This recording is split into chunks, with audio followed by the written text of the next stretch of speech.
Hey, today in this video, I'm going to do something just a little different, as we're not going to be doing any actual Bible teaching. But every once in a while, we might veer off and do just a little different type video, and that's what we're doing today.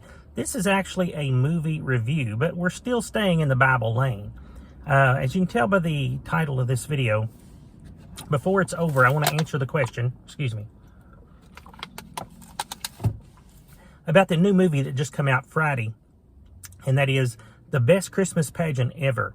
And I want to answer the question, should a Christian even go watch this movie and thereby supporting it? Let me say this first. We went to watch this movie, my wife and my daughter and myself went to see it last Friday. And I actually didn't know nothing about it till that day, really, or know much about it. But I thought Friday, well, we might go. We hardly ever go see movies. We do not just go see very many movies, because we live about an hour from the nearest theater. So, you know, you're talking about an hour drive to it, an hour drive back, 2-hour movie. So it's about a 4-hour part of your day. So we just don't go to a lot of movies. But Friday, I thought, you know, why don't we just go see a movie today? And so I looked at the ones that was playing, and I thought, now this one might be pretty good. So I did watch the trailer for it. And so anyway, the movie is directed by Dallas Jenkins. And I'm going to try to give you a quick review without giving you any spoilers, but I want to answer the question toward the end of this movie, or toward the end of this video. Dallas Jenkins is the director. Now, you might know him if you've ever watched the series on TV, The Chosen.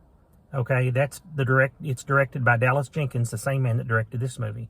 And Jenkins's father, Jerry Jenkins, was one of the co-writers to the novel that was, I think, ended up being made a movie, Left Behind. So obviously these people have a little bit of a biblical background, and you could tell Dallas Jenkins knew what he was doing in this movie.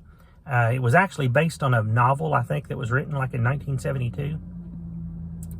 And I read later, after seeing the movie, that I read a few reviews that said it did stick mostly to the book form. Said it did differ just a little bit of areas.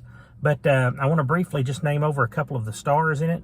The woman that plays Grace, there are several people. There's quite a few people that if you look at the stars, they're going to have a lot of names. But I'm going to just hit about 2 or 3. And one is Grace, and that's played by Judy Greer. Now, as I said, I don't watch a lot of movies, and I don't watch a lot of TV, a little bit, but not a lot.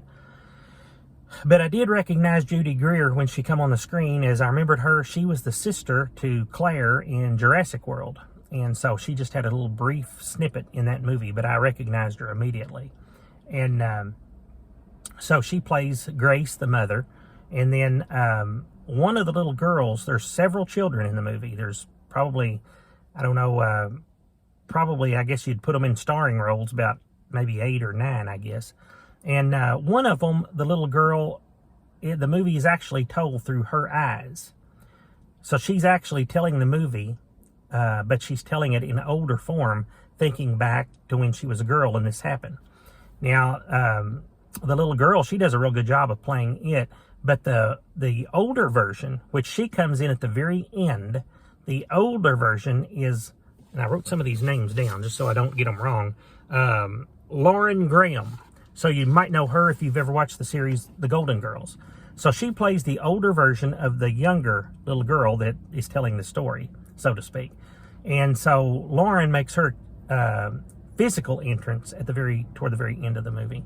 So again, I'm not going to get into a lot of the details, but I do want to answer the sort of just tell just a little brief synopsis. Basically, what the movie's about is it's about a mother, Grace, that sort of gets thrown into the job of doing the yearly Christmas pageant.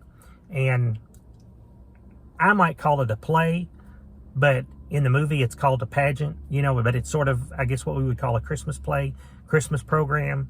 But they do it the same about every year. But she had said that she and her family was really reluctant for her to do this, but she had said that she wanted to do it and make it the best one ever. And of course, as I said, her family was reluctant.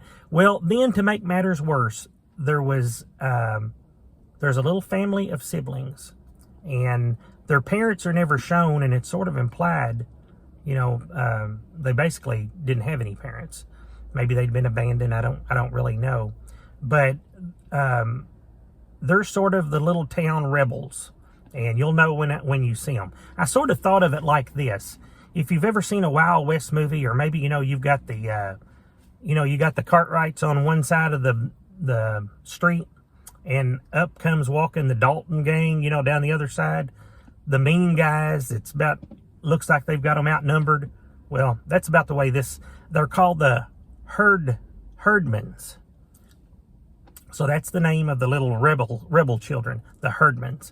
And they're led by their older sister. She's the leader of this rebel group. And really, I guess they range in age probably from about 7 or 8 to about probably 17 or somewhere around there. I'd say that'd be the age of them. But giving a brief synopsis, the mother sort of got put in charge of the Christmas pageant, and the little kids all pop up at church one day, basically for food, and to the dismay of the people inside the church, the children want to be in the program. So that's all I'm going to say about it. But I will say this, in saying this. Should a Christian even watch this movie? Should you watch this movie? I would say 100% absolutely yes. If you get a chance to see this movie, you need to go see it. This is one of the more heartfelt movies I've watched in a long time. Wonderful family Christmas movie. Now, I will say, don't go expecting to watch a Home Alone type movie or a Chevy Chase Christmas Vacation type movie. Now, there's parts of the movie where it's makes you laugh. There's parts where you're going to snicker, There's parts where you're going to giggle. But there's a lot of the movie that's so heartwarming and it makes you think. There's parts of the movie that's going to make you think, am I like that? Is that the way I am? It makes you take inventory of yourself. There's going to be parts of the movie that will bring a tear to your eye. My daughter said, yeah, I could look over and tell it was getting to you. I mean, when you're watching a movie and you can tell someone in the movie, you almost know they're being touched by God. It touches you. And that's really the situation that this movie puts you through. So I'm urging you, if you want to see it, if you ever watched A Wonderful Life, now I'm not saying it's on that platform. It's on, because to me, It's a Wonderful Life is one of the best movies of all time. But if you want to see a good, heartfelt, clean family movie, but now it's not going to be centered on a lot of Christmas like we think today. Okay? It's basically centered on the Christmas story from the Bible. You're going to hear them read scriptures. You're going to hear them talk about scriptures. But it's all worked in to the movie. It's done very well. The movie's rated PG, and I thought, how in the world did this get a PG rating? Well, of course, as I said, they're little rebel kids. There's some places in it at the very first where they're smoking. And it said due to smoking, that's how it got the PG rating. But it's an excellent movie, an excellent family movie, and I believe it would be worth your time. You will leave feeling better when you watch this movie. We walked out and I said, that exceeded my expectations by a bunch. And it's not gonna go exactly like you think. And I will throw in this.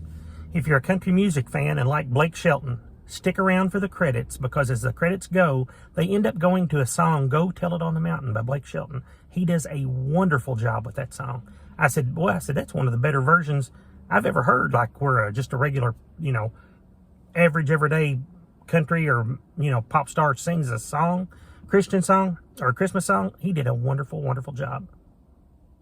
And I do want to throw in one more name. Her name is, I think it's Beatrice or Beatrice. I'm not exactly sure how she would pronounce it. But Schneider, she plays the oldest sibling, the one that's really in charge. She, to me, is the star of the show. And as you watch it, you're going to know what I mean. And I don't want to say anything else, but I will say this. Yes, if you're a Christian, I think it would make you feel good to go watch this movie, and you'll walk out feeling better. Plus, it'll help support it, because this movie could touch lives. And I think if anybody watches this movie, it will touch their life. So, hope you enjoyed this little review. Should a Christian go watch it? Absolutely. Go watch it and support it. They do a wonderful job. I only named a few people. There's a lot of people in it. The characters did really well. But the movie has so much meaning. And some of the parts in there will really touch your heart. And when you watch it, you're going to know what I mean when it happens. Hope you enjoyed this. Remember, God loves you. God bless you. Be watching for more videos from this channel. We'll catch you on the next one.